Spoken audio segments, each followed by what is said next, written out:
welcome to the Owatonna Today Show. I'm Shelley Whitehead. Thank you so much for joining us on this Wednesday. We're so excited. We've got a good show coming up for you. We're going to be speaking with John Petersburg. He's going to tell us a little bit about what's going on at the state capitol, maybe give us some insights on some of the things that are happening up there. Also a conversation with Peter Holbrook and Cardinal Stritch College and their partnership with Riverland. So a lot of changes there, so you're going to want to stay tuned for that as well. We do love that you join us right here on the Owatonna Today Show. You can catch us on Charter Channel 8 6 days a week. If for some reason you miss us, you can find us on YouTube and Blip TV. The nice thing is if you like us on Facebook, what Leanne will do is automatically upload this and it'll go right to your news feed. So it's an opportunity for you just to sit back, relax, and find out what's going on. It's Leanne on the go for the Owatonna. We're always looking for more information, more ideas maybe for what we can see here on the show. You can send us an email at owatonnatoday@charter.net, or you can call Leanne at 390-5751 and let us know what you'd like to see right here on the Owatonna Today Show. Please stay with us as we're going to be speaking with John Peterson. Did I call you Petersburg? I did. It is Petersburg. I'm going to make up names, as I usually do. Just be ready for it. All right, we'll be right back on the Owatonna Today Show. I'm Dan Branstead of Carlson Branstead & Company, Certified Public Accountants. We support the Owatonna Today Show. Owatonna Public Utilities, real people, real reliable, real progress. Making life a little easier day after day, taking pride in our community, listening to what you say, a voice you can talk to. We're growing with you in mind in everything we do. Owatonna Public Utilities. Hi, this is Laura Ressler greeting you from the Steele County Historical Society's History Center, where we're honoring the past and looking towards the future. We're proud to be a sponsor of the Owatonna Today Show. This March, as part of Minnesota Food Share, we hope to raise $100,000 and/or pounds of food. Minnesota Food Share contributes additional money based on our local donations. In 2012, 3,671 individuals living in Steele County registered at the food shelf. By the end of 2012, the food shelf gave out 600,000 pounds of food. Thank you for your generosity. With your support, we are able to provide a resource in Steele County for our neighbors in need. No one in Steele County should go to bed hungry. We're back with the Owatonna Today Show. I want to welcome to John Petersburg, Representative John Petersburg. Hello. Hello, Shelley. Thank you for having me here. It's a pleasure. So how long have you been working? You are newly elected to the House. How many months has it been now? Well, we started the second week of January and been working steady ever since. And this is our week off. We have a vacation, kind of, between just before Easter. So we're enjoying that too. It's not really a vacation, is it? Because you use the time to talk to your constituents. Yes, it's time for us to get back here and really do a lot of discussions. You know, I had a town hall meeting last night on Tuesday night, and we appreciated all those that showed up for that, and we thank them for participating. And of course, I'm so thankful for them giving me an opportunity to serve up at the state capitol. It's a awe-inspiring place to work, and there's so much work to be done, and I just appreciate all the work and the support that they give me. Well, we talked about this when you were here last. We talked a little bit about the shock and awe of the learning curve, and you mentioned you're still kind of working through that learning curve. Yes, I had kind of the idea that everything was kind of stable throughout the session, that you kind of did the same thing from one part of the session to the other. Mm-hmm. And reality is that at the beginning you do a lot of research, you do a lot of information gathering, policy bills go through first, and then finance afterwards, because you want to know how much money you have, and the budget was late in coming too. So now a lot of the committees that are dealing strictly with policy aren't going to be hearing many more bills this year until next year. They may do some informational hearings, but nothing in regards to actually passing bills. And so that makes a big difference. So you're on two policy committees yourself? Yes, I'm on transportation policy and agricultural policy. And then I'm also, the third committee that I'm on is Transportation Finance. Okay, and so so those two you're saying are basically done right now, and then you'll still keep on with the Transportation Finance. Right, committee. yeah, we had some very late night meetings with transportation policy and some of those others, and now we'll be starting to put together the Omnibus Transportation Finance Bill. And of course, transportation here in this part of the state means what? Highway 14. And we do have quite a few bills in front of us. The DFL is in the majority, so we allowed Patty Fritz to sign on and be the author of the bill that's trying to get Highway 14 finished. Kathy Bernardi also has one from Mankato, and because Mankato to New Ulm, is very important as well. So we're trying to get that done. It's more difficult in the Highway Department Transportation Committee because we don't earmark projects per se, and so we need to figure out a way for the Highway Department, the Department of Transportation, to feel that it's a priority. Yeah. So we're working on and that. again, it's so interesting because it's not just Owatonna. It's Owatonna, Mankato, Rochester, all Right. these big cities down here in southern Minnesota are connected by this one highway.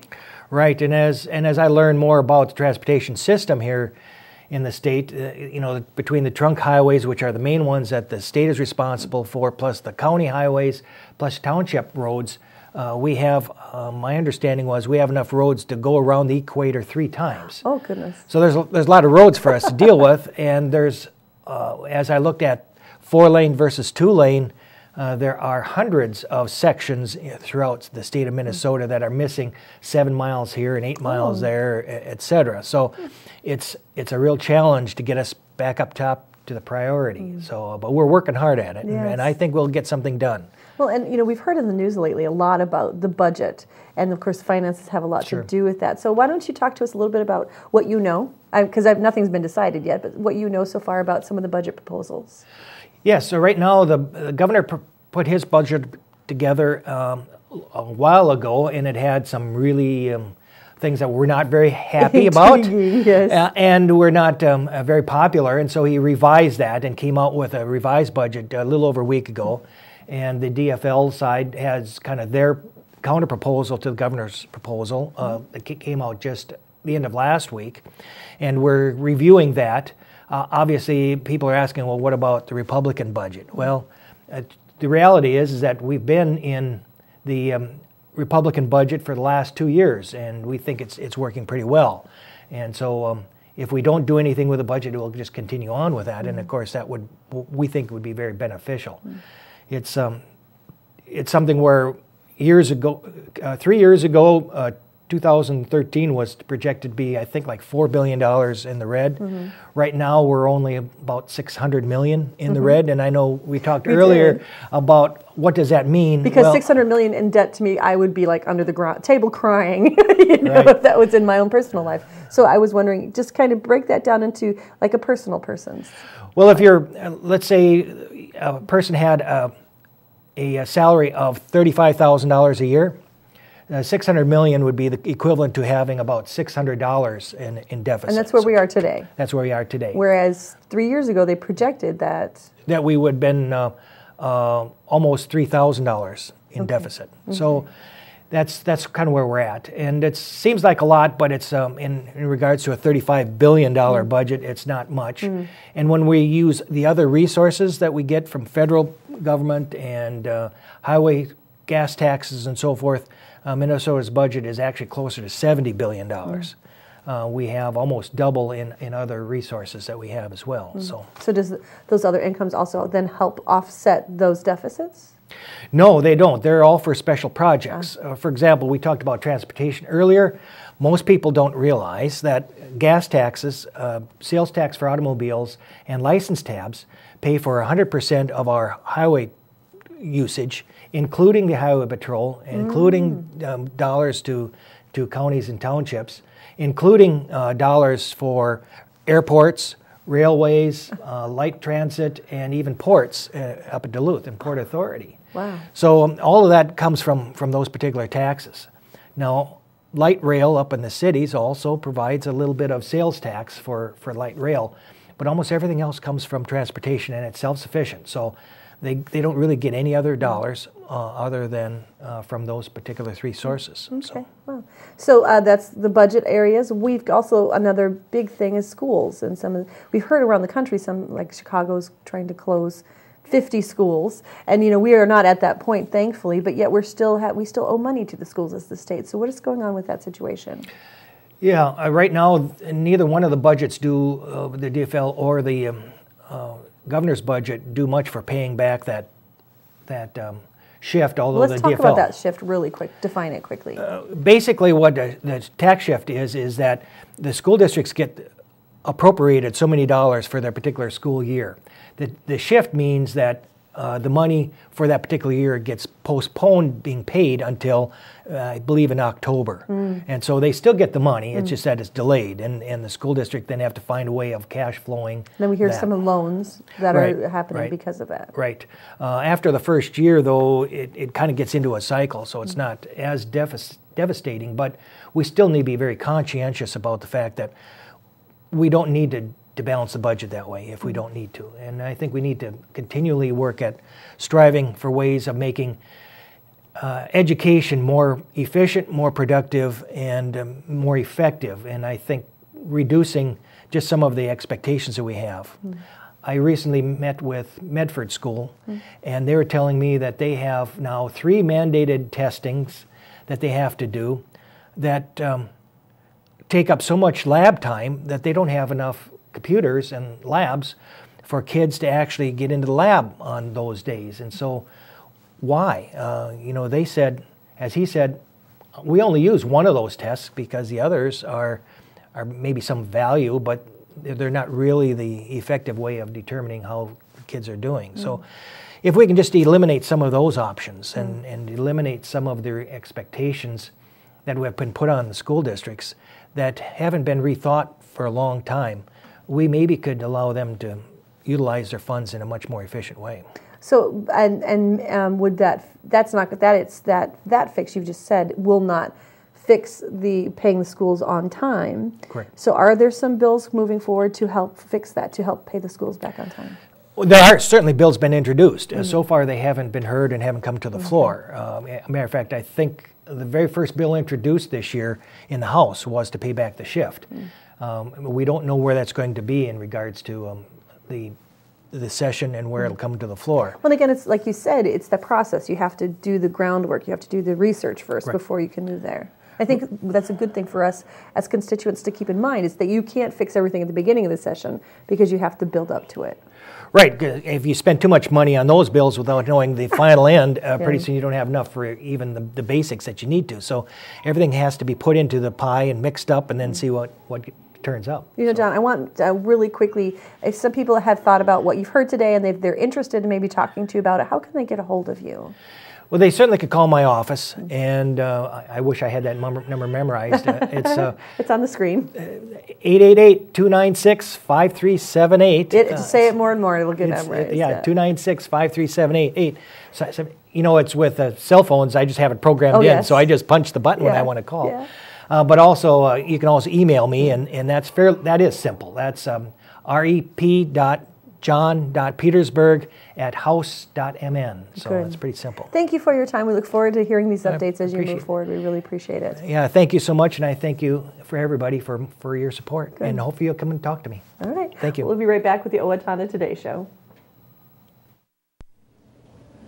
Hello, I'm Sean McNulty. And I'm Deb Gillard with Brookdale Senior Living, Sterling House, and Clarebridge of Owatonna. And we are a proud sponsor of the Owatonna Today Show.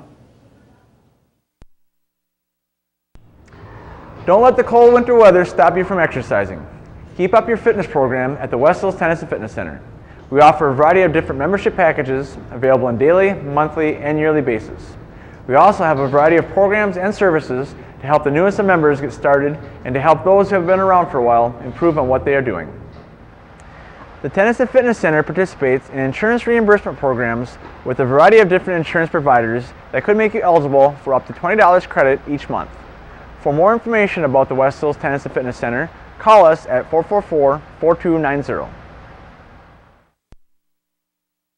Do you know how to safely dispose of your expired or unused prescription and non-prescription medications?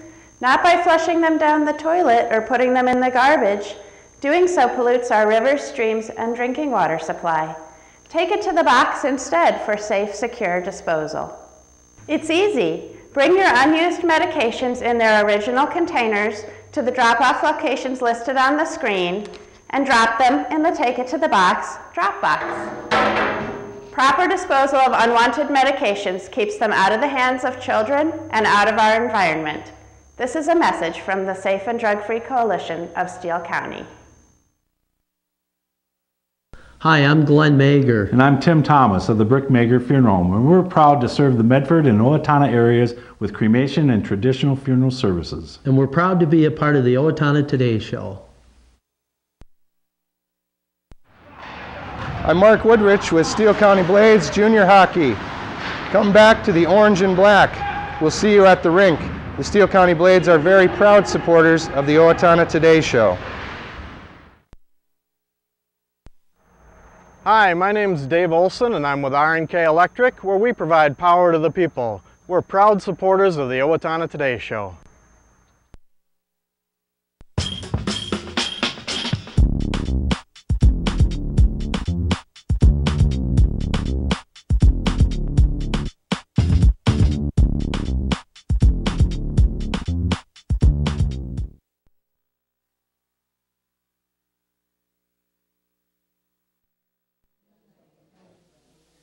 It's Leanne on the go for the Owatonna Today Show, and I'm out here today, this is Wednesday, March 20th, at the Riverland Community College building here in Owatonna, and I'm with a very special gentleman who is here in Owatonna for the day. I'd like to introduce Dr. Peter Holbrook, and Peter, tell us why you are here in Owatonna today. Right. Well, as you know, I'm Pete Holbrook, Dean of the College of Business and Management, and we're very excited to be here in Owatonna today and at the Riverland Community College because we're announcing a partnership, a 4-year partnership in which our students have the opportunity to enroll at Riverland and start their first 2 years and then continue on into a degree program with Cardinal Stritch University. So we're here to launch the whole idea of begin at Riverland and end at Riverland, and it's the ability to get your 2-year degree and your 4-year degree in one place. In one place and without having to travel like up to the cities or over to Rochester or Mankato. So it really makes it quite convenient for particularly the older adult learners. The 21st century learner, as you know, Leanne, is really somebody who's looking for those obstacles to be removed for them.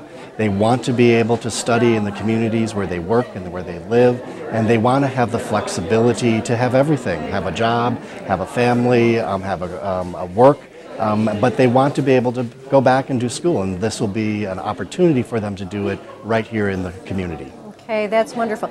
Tell us a little bit now about Cardinal Stritch University. Give us an idea of the background of the college. Cardinal Stritch University began in 1937, and it is a Catholic comprehensive university in Milwaukee, Wisconsin. Oh, okay. Thus the name Cardinal Stritch. That's right. Okay, now I understand. Right. So we started out as St. Clair College, but actually the Archbishop at the time, Stritch, who became a Cardinal of Chicago, actually was the one who encouraged the sisters who founded our institution to start the college back in 1937, and when they officially got accredited, they asked for his blessing to have the name Cardinal Stritch University. So we are 75 years old, and we are a comprehensive university educating about 6,000 men and women of all ages and faiths through our 4 colleges, the College of Arts and Sciences, Education and Leadership, Nursing, and Business and Management. And each year we offer our programs from the associate through the doctorate, not only on our main campus in Milwaukee, Wisconsin, but also in learning sites throughout Wisconsin, as well as learning sites in Minnesota. So we have some locations already in Minnesota, and we've been here for 25 years. So Rochester, Eden Prairie, Coon Rapids, and Woodbury. And now we're so pleased that we're part of the Riverland Community College community and Owatonna. Okay, that's wonderful. Now tell us how this partnership came about with Riverland. There was a couple things that were converging. One of our students, our employees who works in our enrollment area had the idea of reaching out to the Owatonna community, the Austin and Albert Lee through Riverland. She had grown up in this area. We had the opportunity to meet the faculty from Riverland Community College at an accreditation meeting 2 years ago, and we had the opportunity to meet with Deb and from Jill, who are faculty members at Riverland Community College, and we were at the dinner table and we started talking about our two institutions, that we are both ACBSP accredited, and what it would be like to have a partnership because we were both having campuses in Minnesota. Okay. And so that conversation led to us saying, let's sit down and look at it, and we valued that type of relationship, and we looked at it as a wonderful opportunity for us to complete both of our missions. For Riverland Community College, it was the ability for them to get degree completers, to go through their programs, and for us, for students to go into our program. So it was a wonderful opportunity to have sustainable missions for both of us. Okay, so that's really kind of interesting how those partnerships begin, how the seed of that partnership begins. Now tell us precisely, coming up now in June, you will be having a Bachelor of Science program, and tell us about that. What will all of that encompass? Right. We are going to be introducing one of our first degree programs at Riverland is the Bachelor's of Science in Management, and it's a completion program. So it's designed for the graduates coming from Riverland, and we hope to begin on June 20th with an orientation, and the coursework would begin on June 27th right here on the Owatonna campus at Riverland, and face-to-face 1 night a week. And we are then offering an opportunity for people to learn more about it in the community on April 10th. And we're going to be having an open house here right at Riverland and talking about the partnership and the opportunities. And we're looking to get 15 to 20 people who are interested in enrolling in the program to begin and to really have that opportunity to get their degree at Riverland and Stritch. Okay, and this is the Bachelor of Science in Business Management. That's correct. Now tell us how the classes are structured, because they're structured a little differently than what you think of as traditional college. So what we've designed is to really look at what the 21st century learner wants, and really what an adult student wants, or most students today, is predictability in their schedule. They want to know what day of the week or what evening of the week that they're going to go to class, and then they really want to be able to have the ability to do that on the same evening throughout the program. So our programs are really structured to be very flexible for students, and so it's structured that a student would enroll in a course, and it would be 5 to 6 weeks long. And that course would be typically the same evening during that period of time. And it's even more convenient that the students are registered for their entire program, and that their books are delivered a couple weeks ahead of the course so that they can start to study ahead on that. But what we try to do is put everything together so that students will take one course at a time, complete that course, and go on to another course so that they can really concentrate on the subject matter that they're working on. Okay, and then each particular course lasts, what, 5 to 6 weeks? Yes, and it ranges between the content, but they're typically 5-6 week courses. 5-6 week courses, and it's the same evening each week from 6 p.m. to 10 p.m. That's correct. Okay, and so this really makes it very easy for someone who has a full-time job and a family, but yet still wants to continue their education to actually do that in a fairly easy, schedule-free way. That's right, and and what you're speaking about is the flexibility and what the 21st century learner wants. And so we try to put it all together and make it easier for them to enroll, to stay enrolled, and to be able to have that predictability in their life. Okay, and this is particularly good for those students who have already gotten their 2-year degree from Riverland, because those credits will automatically transfer, apply, whatever the particular term is, will go right towards the 4-year degree.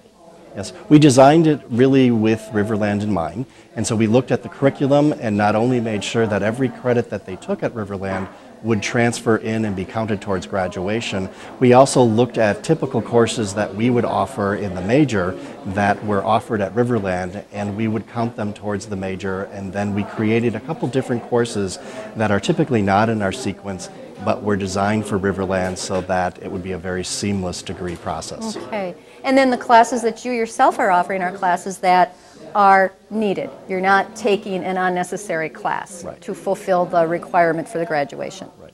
What we do is, again, we look at the student in mind and trying to make sure that we are finding ways that they can efficiently graduate, but with the body of knowledge. And so we really believe in the well-rounded student, and so there will be a blending of the business courses, but also some of the general liberal arts types of activities that will help them to come out with some of the soft skills that business and industry are looking for. People who can write, people who can communicate, and then work in teams and to be able to lead. Okay. Now you have a big event coming up on April 10th. Give us, we've got about a minute left. Give us a little bit more information about that. Great. It's an open house here at Riverland Community College, and it will begin at 4 in the afternoon and go until about 7 o'clock in the evening. And it's an opportunity for people in the community who are interested in learning more about the partnership, potential students, to come find out more, meet with our enrollment people, our advising people, hear people talk about the relationship. So it's just a great time for people to come out and find out more. Okay. Well, Peter, we thank you so much for being with us on the Owatonna Today Show this afternoon. And I think this is a wonderful partnership between Riverland and Cardinal Stritch University. It's a wonderful program to be brought right here to our doorsteps to Owatonna. So if you have any questions, by all means, give Riverland Community College a call. And I'm sure you're looking forward to having a big turnout on April 10th. Yes, we are. Thank you very much. Okay, thank you. Hi, I'm Amy Martinez. And I'm Adam Martinez, owners of Snap Fitness in Owatonna. Snap Fitness is a fast, convenient, and affordable fitness center, and we're proud supporters of the Owatonna Today Show. Everyone deserves opportunities to have a good life, a quality education that leads to a stable job, enough income to support a family through retirement, and good health. But the reality is, many children fall behind, many families are struggling, and many others are in poor health. United Way's goal is to find long-term solutions. Thanks to a grant from the Otto Bremer Foundation, we're hosting community conversations this year to address these issues. If you'd like to join us, please call our office. Hi, this is Barry Gillespie, president of ERA Gillespie Real Estate, where our pledge is to save you money, save you time, and simplify your life. And we're proud supporters of the Owatonna Today Show. And we're back with the Owatonna Today Show. A quick few community announcements. Did I? Yeah, there we go. When I said I'm fidgety. Sorry. You should know that by now, Leanne. I'm always off center. It's how I roll. Anyway, I want to let you know about some community service announcements that are going on in the area. First of all, the Owatonna Arts Center is inviting you to join their imaginary ball. If you've always imagined yourself at a ball but just didn't really want to get dressed for it, this is for you. Actually, what it is, it's their second annual imaginary ball, where it's one of their largest fundraisers, and they invite you to basically have fun at home. You could go in your pajamas. It's just an opportunity for you to support the Owatonna Arts Center and imagine a beautiful ball without all the worry about if those shoes are going to hurt or not. They are actually, what they're going to do is they're asking for you to send some contributions to the Owatonna Arts Center by the end, by April 1st. That's kind of what they're looking for, is that information and those needs. It's just a lot of fun, and they'd love for you to be a part of it. It's, again, the second annual imaginary ball for the Owatonna Arts Center. And the Steele County Historical Society is asking for donations to the Vintage and Perennial Plant Sale Fundraiser. It is backed by popular demand. They'll be hosting its third annual fundraiser on May 4th at the Village of Yesteryear. It's from 9 to 2, and all proceeds benefiting the Steele County Historical Society's education and programming department. So if you're ready to get some plants for your home, that's the place to do it. Thank you so much for joining us. We're going to be back on Friday. We're going to be speaking with United Way as well as Brenda Bednar. So we'll see you then.